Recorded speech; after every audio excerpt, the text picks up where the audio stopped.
Hello and welcome to Behind the Gavel with Liz Rogan, our president of the Board of Commissioners here in Lower Merion Township. I'm Tom Walsh, Township's Public Information Officer. And hello, it's October. Welcome. It is October. Already. It's exciting, yes. Candy is coming. That's right. And along with the leaves changing color and the temperatures dropping, it is October, which means that it's budget time in Lower Merion Township. Yes, it is.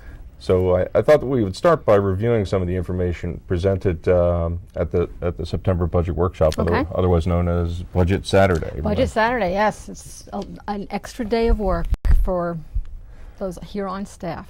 And the department heads all gave their overviews, and we also had a main overview by our finance chief, Dean Dortone. I'm wondering if you could comment for us on the process from the Board of Commissioners standpoint on how things gear up for the debate in October and November as we go toward the end of the year. Debate. Is that purposeful?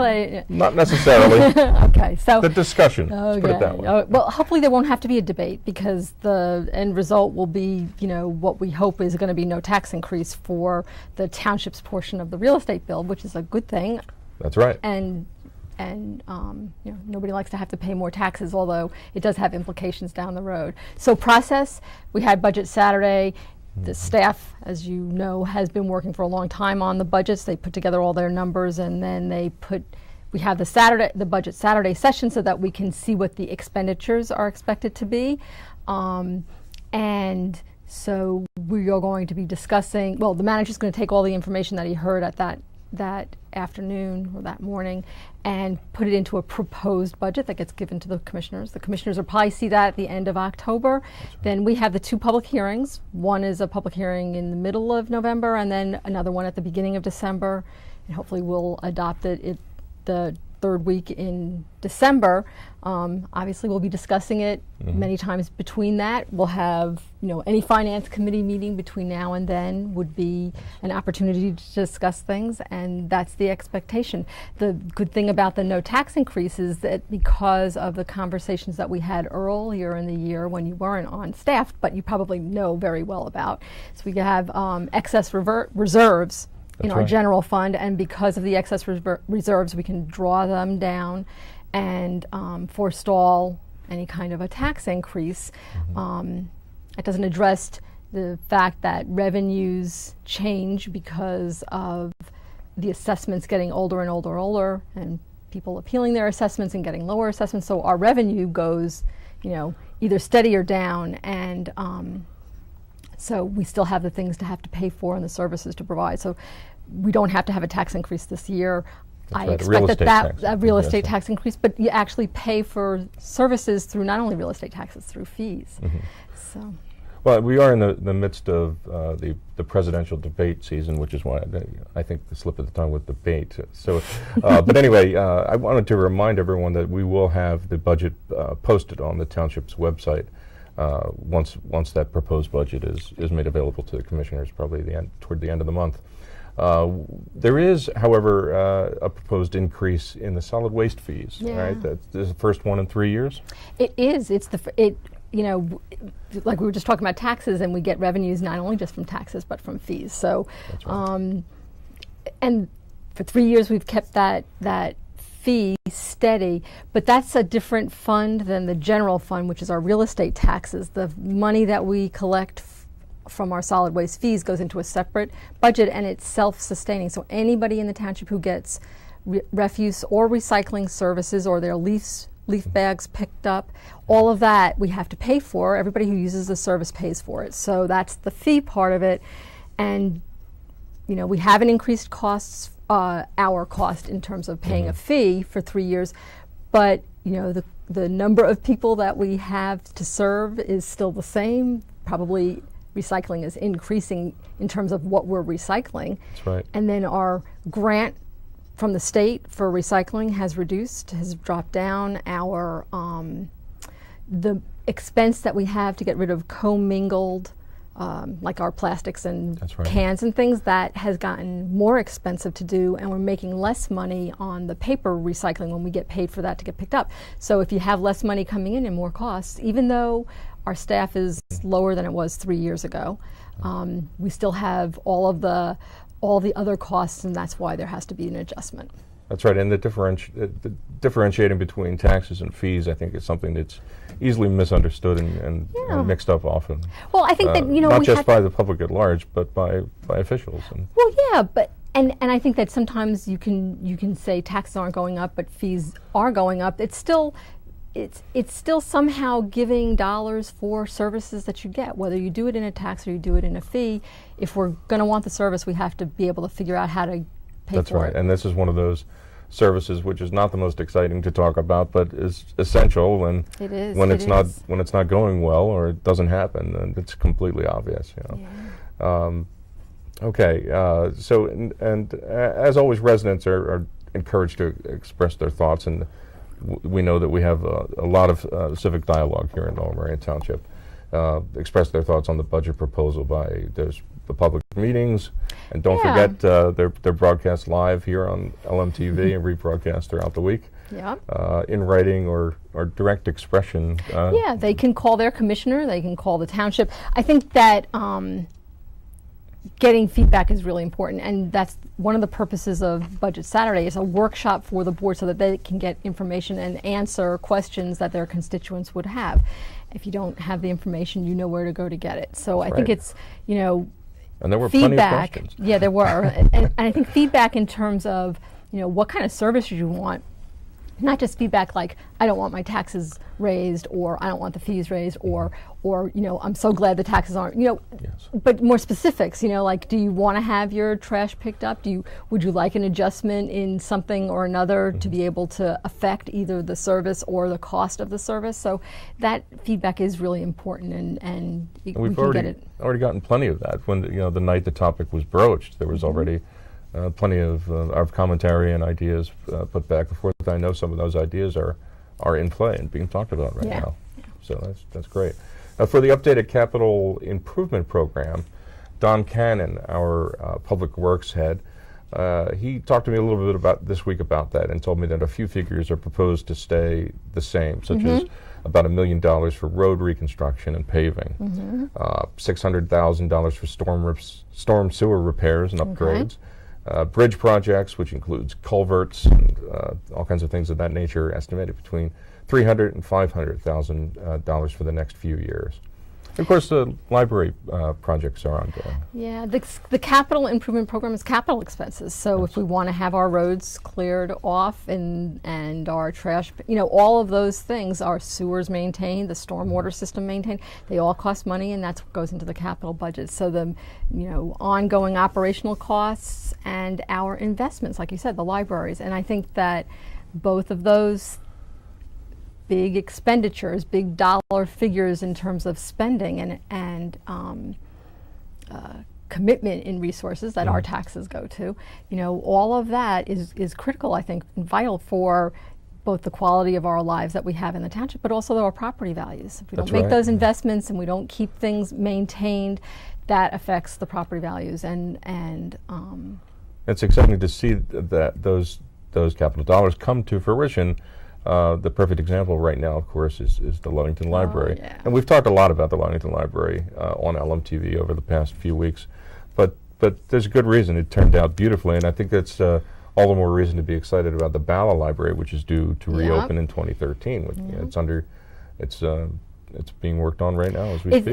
It's an exciting time in the township to be able to make those kind of investments, and it's worth it, I think, for the long-term benefit of the community to have brand new library system. We just talked about parks last night, our park system and the playgrounds in it and the recreation programs. All of that makes Lower Merion what it is, and to be able to have them available and kept up to quality makes our lives and the value of living here all the better. That's right. And another project which is coming to fruition is the Kinwood Heritage Trail. And this is very exciting. On October 28th, we'll be having the annual Fall Festival, and it's sponsored by the Friends of the Kenwood Heritage Trail, along with the township and SEPTA officials.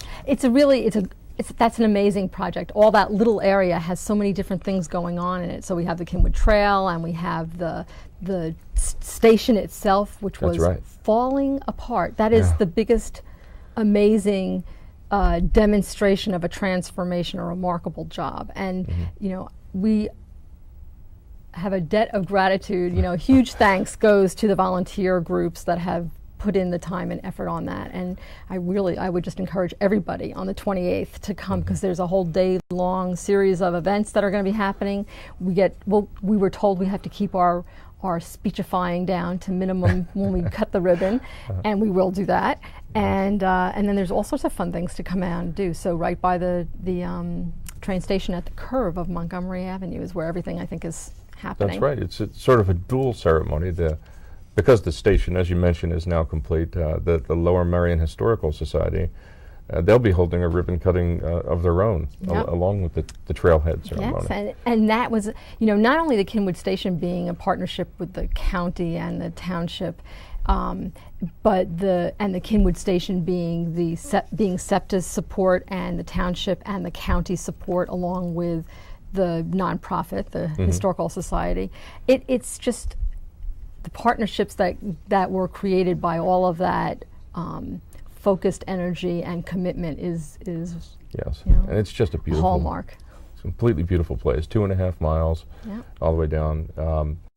Now, in conjunction with the township's Parks and Rec department, the Historical Society, which adopted the pocket park, they'll be involved in cleanup of the area. So if you're watching this program and it's in the weekends leading up to October 28th, and then thereafter, you can volunteer to help clean up and be part of a really engaged and great group of people. Really. We'll talk a little bit more about this when we come back from a break. You're watching Behind the Gavel with Liz Rogan, President of the Board of Commissioners here at Lower Merion Township. We'll be right back.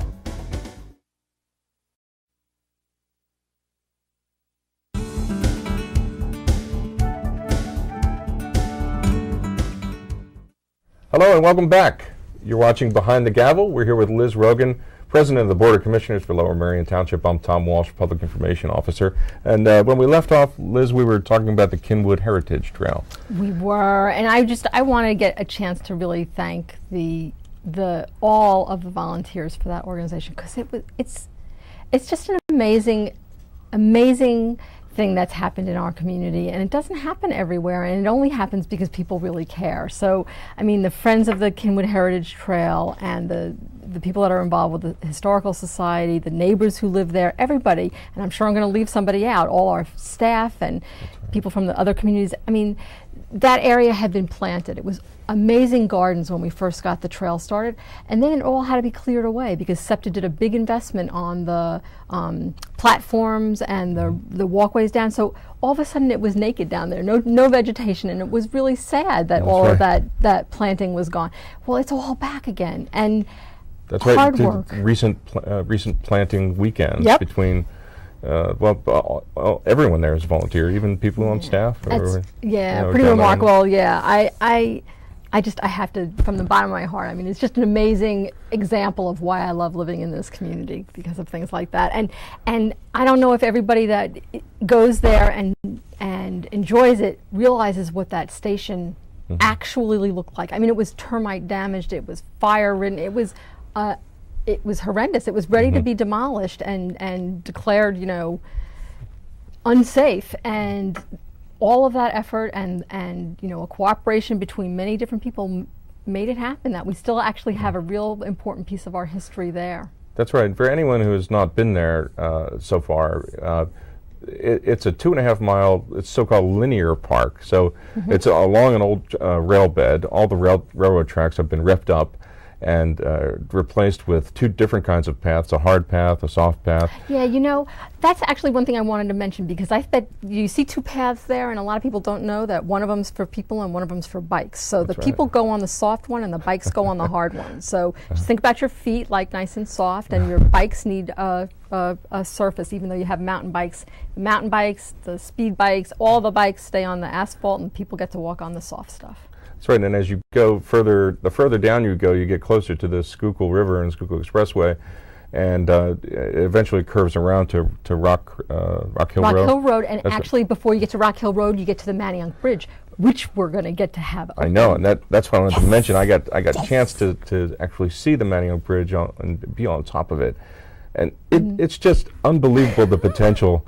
That place is going to be amazing. It's going to connect Lower Merion with Manayunk, of course, right onto the bottom of Main Street there. It's just going to be phenomenal. And the views, the perspectives, makes Manayunk and the river looks like a hill town in Italy from up there. It is. We have some pictures. I think we can share. I'm so glad, because it is an amazing thing that we have right here in our backyard, right? Really? That we're actually going to, I'm so excited. All the years I've lived here in the township, and I'm a newbie compared to many people, but it's going to be the landmark, I think. Also an old rail bed, and it's just exciting to see these things turned around from old industrial uses to new recreational uses. And again, places that people have driven by or driven under and never given a second thought to, and they've lived here their entire lives. All of a sudden, they're accessible and turned into places that are completely beautiful. Yeah, and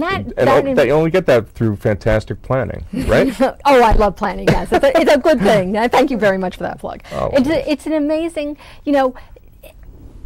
that's sustainability, right? That's right. That to be able to take convert the bridge that was a railroad bridge, an industrial heritage, and now it's going to be a recreational resource, but it's also still transportation, because there's a lot of people that live over in Manayunk that want to come over to Lower Merion because they work here or they go to school here. They can ride their bikes. It's exciting. It's Rails to Trails. That's right. Which is a national program, but of course it's executed locally. And, so it's just terrific. Well, I guess we could do a whole show on that, and I guess we probably will in the future as we get closer but to. But there's other good things going on too. Oh yeah, I wanted to ask you, Liz, about the City Avenue Special Services District. They recently. I guess Terry made an announcement. Terry Foley is the director of the City Avenue Special Services District. I just had the pleasure of meeting. He told me that you ordered me to have a meeting with him. And I said, really? that sounds fine with me. Oh, so, I hope I didn't order you to do that. But he's an amazing person. He's a great asset to our community. And in case anybody doesn't know what a special services district is, it's it's a quasi-government entity that is created by the agreement of the people within an area that are willing to pay an assessment, another tax, so that they get extra services beyond what they get taxes for. So like the Center City District in Philadelphia. Exactly. But our district here on City Avenue is multi-jurisdictional. It's over Philadelphia and Lower Merion. That's unique. That's right. And this is Bala Avenue. It includes Bala Avenue, and it includes City Avenue. And the most recent thing that Terry was announcing was Bala Avenue, which is a huge project that is to improve the streetscape there. That's been long in coming, I guess, but it now is going to have better pedestrian lighting. Yes. And crosswalks and trees and lights, and it's going to help really rejuvenate and revitalize that area, along with new development would help also. But and if anyone who has been to the Bala Theater, that's the avenue that we're talking about, that little downtown area. So with the streetscaping and the aesthetic benefits to traffic calming, it's just going to be an even. But I like it the way it is already, but this is going to make it extra special. One of the things that they're doing in this project that I think is really good is when you say about decorative lighting and lighting going in. Right now, all we have is those really high, ugly, highway lights, and this light is lower, so that it's going to make an even light on the sidewalk, so at night you can see much better and you feel a little bit safer. And I know a lot of people walk around there, and so it's much more inviting. And the bump outs will make it easier to cross the street. And that's right. It's a great improvement, and I think the special the services district is it's done a great job in everything that they're doing, and I was actually there today because he was helping me with the Mayor's Institute on City Design. What we talked about last month on this program. You'll be going. I'm going to be there at the beginning of the month, and then I can glow about it when I get back. Oh, good. Well, give us something to talk about next month. Yeah, and when we talked about it last month, we thought we would talk about a couple of different things, but really we're going to just focus on City Avenue. So that's why that's why I was visiting with Terry, because I figured it would be a good thing to get in the same wavelength. Oh, okay. That's great. A couple of other things on my agenda here before the program ends I wanted to get to. There have been some concerns of late about crime in some of the neighborhoods, which happens periodically. And so I wanted to take this opportunity to remind residents about e-notifications. Yeah, I think the more we talk about, we should like plan on every month. We should talk about how everybody needs to get onto our website and sign up for email notifications, because that's the best way to find out without having to make any phone calls or look for anything on a website, because it comes right to your inbox. That's right. Yeah, and your smartphone, it pops right up. It came up at Budget Saturday, and a couple of the commissioners have asked me to do some specific things to enhance this. So good. Yeah, we're working on that. We'll have a television program about it as well. But about right now we're notifications or about well, that'll include that, but just some basic public safety things with at least one of our patrol officers. So and you have numbers for how many more people we have for signing up for e-notifications? We can have a contest. Yeah, well, we now have more than 1,000 subscribers, which mean what we'd like to do is get to about 1,500, I'd say. Okay. At Next least year? by mid-year, let's say. You want to call it June? I think that'll work good. Okay. We'll have a countdown for each of the following coming months. See how many people we have next month and the next. That's right. Yeah, it's just maybe we'll beat our goal.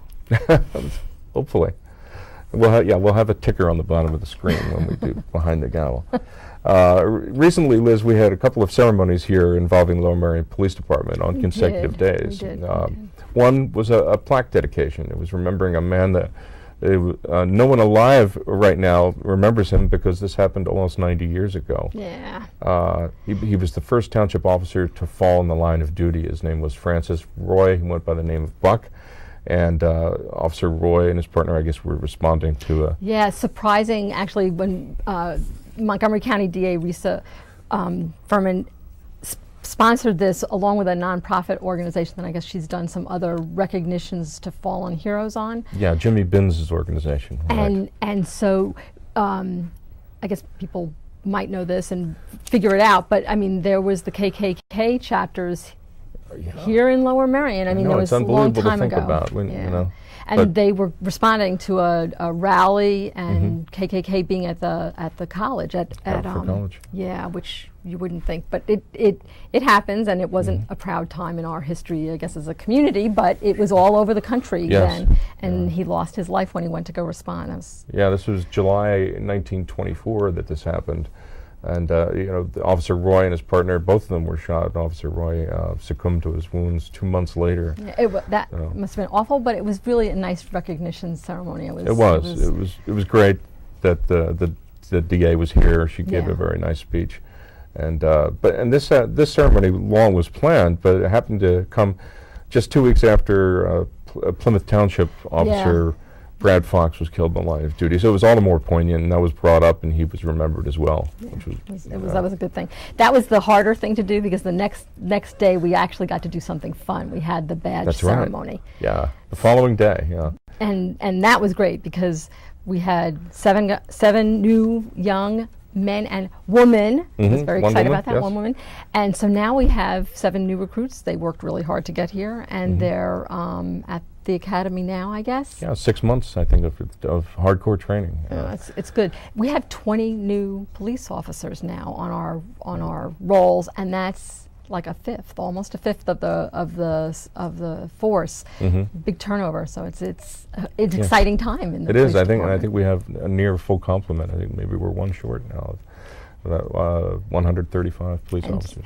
Can we just one more time say the dates for the budget hearings, because that'll be going on this month? That's right. And it's a good opportunity also to tell folks that the November Board of Commissioners, I'm sorry, the budget hearing will be the Monday before Thanksgiving, not the Wednesday, because Right. Well, actually, that's our committee meetings are that night also. That's so, right. So before Thanksgiving, instead of Wednesday, Mm-hmm.